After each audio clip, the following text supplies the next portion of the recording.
This is The Perfect People, a Jessie Hunt psychological suspense, Book 27, written by Blake Pierce, narrated by Debbie Soelter. Prologue. Trey Killian was feeling no pain. He wasn't sure if it was the 2 rum and cokes he'd had, or the 2 vodka and cranberries, or maybe it was the Jell-O shot he'd gulped down, or the 3 beers, or the weed. Whatever it was, as Trey walked through the kitchen of Shasta Mallory's Manhattan Beach, California beach house with a teriyaki tofu skewer in hand, he was borderline numb with good vibes. When he reached the entrance to Shasta's giant living room, he actually had to lean against the wall for support. He looked out at the sea of people and allowed himself to take it all in. There were more gorgeous women here than his eyes could process. In addition, most of the guys looked like they had just come from auditioning for roles in action films. The music, a thumping dance track, was making Trey's bones rattle happily.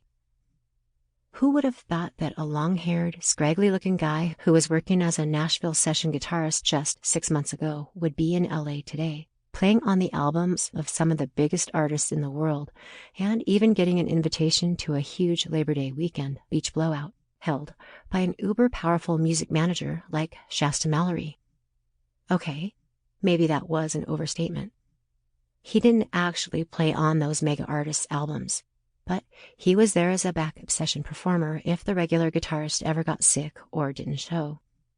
That hadn't happened yet. And while Shasta hadn't actually invited him to her party, her assistant had invited his buddy, Dale, who ran the studio mixing board, and he'd mentioned it to Trey. Since Trey lived in Hermosa Beach, just one beach town and a half-mile south of here, he figured he'd crash the party. It turned out to be a good call. There was no security checking names at the door.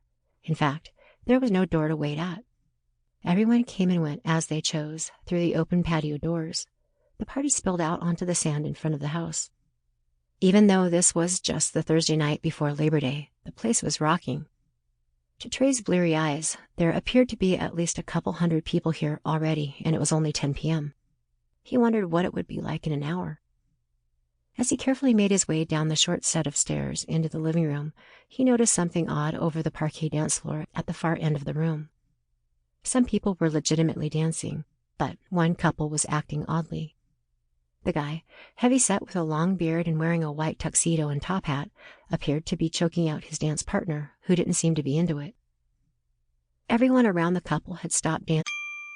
Sample complete. Ready to continue?